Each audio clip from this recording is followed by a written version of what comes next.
I love. But look, let's dive back into this game. Let's talk about this game because honestly, after maybe like right after the third quarter, I think all the kind of sweating was over. I think it was you kind of felt it, and it started very early in that ball game. We said, the play, the game plan that they had against Alabama, where let's try to pass early, let's try to do that. That wasn't it. That wasn't going to work here, and I mean, they passed. No, don't get it twisted. McCarthy had a couple nice passes early in those drives, but when they handed the ball off, there was a very distinct difference on each of the plays. You see that first play, they ran the sweep to the left with the two guys, and everything was blocked up, and Corum just kind of easily got a quick 7. And there's a certain part in the game, and you know this as well as I do, being an O lineman and a running back. When you get that first little power or that first cross buck or wham, and you get 6 or 7 yards, and you kind of come back to the huddle and you look at each other like, we can do this all day. Like, that's there all day. And you kind of encourage the coaching staff, run the ball because it's there.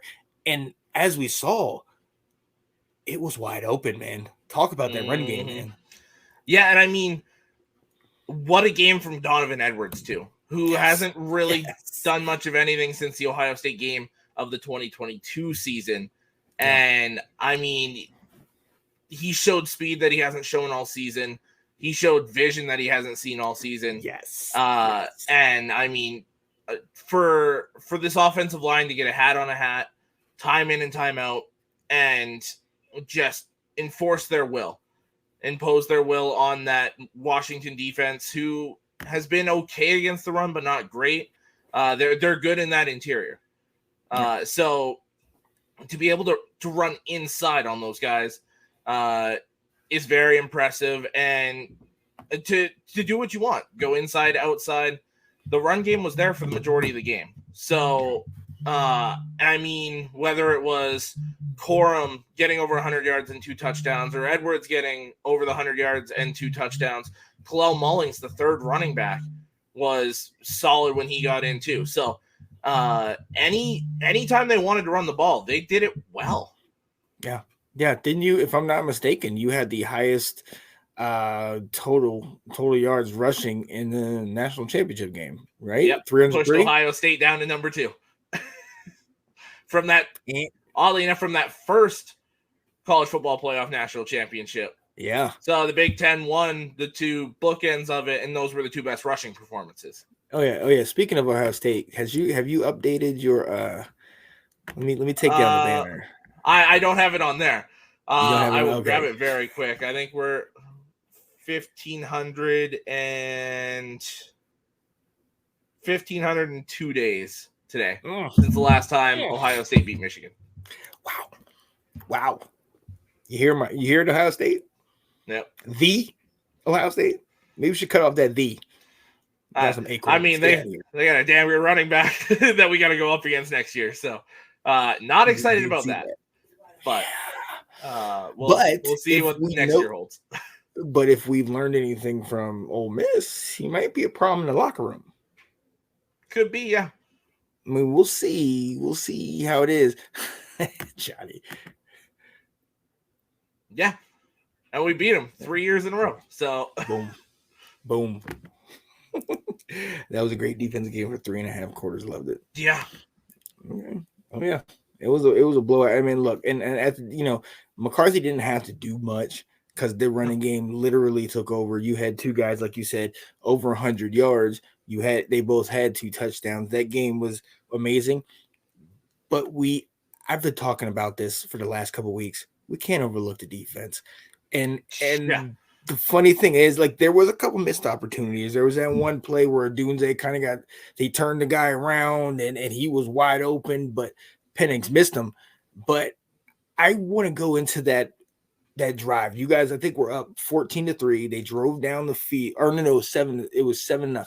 They drove down the field. They get in the red zone and they ran like a crossing route. And they had it where they thought it was man to man, and Sammer still was sitting over there on that right, and he could have crossed with them, and Dunze would have been wide open. But you could show him on the video saying, nope, I'm staying right here. and he shut down that play and forced the field goal. And I mean, it's little things like that that pay attention to. The defense was beautiful, especially that secondary. Yeah, well, I mean, the part that gets even more impressive about it is you've got 4 or 5 guys you're playing at corner and 4 or 5 guys you're playing at safety, and the coverage tends to not miss a beat regardless of who's in there.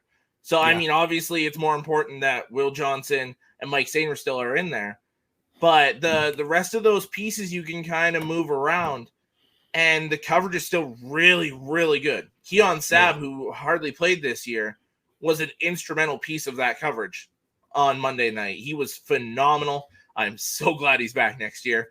And it's just, and that's where I was kind of talking those NFL style schemes where you lock up man coverage for so long, and then it truly shows as that zone where you pass it off.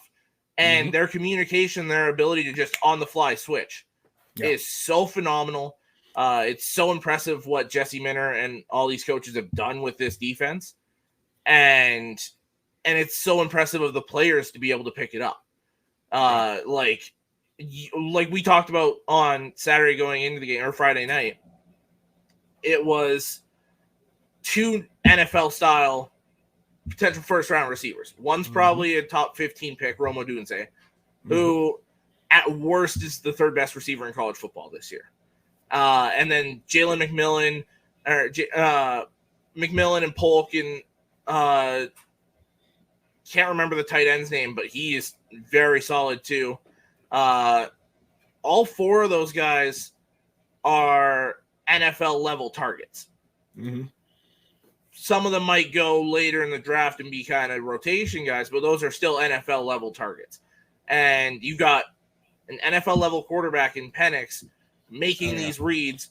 And these 2 stats I'm about to give are just, when you look at the last 5 games we played in Ohio State, the last 7 games, Penn State, Maryland, Ohio State, Iowa,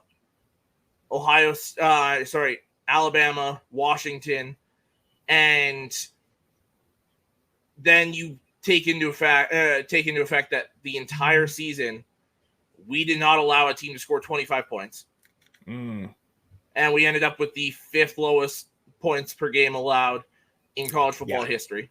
And then we did not allow a single passer to hit 300 yards passing. That includes Michael Penix.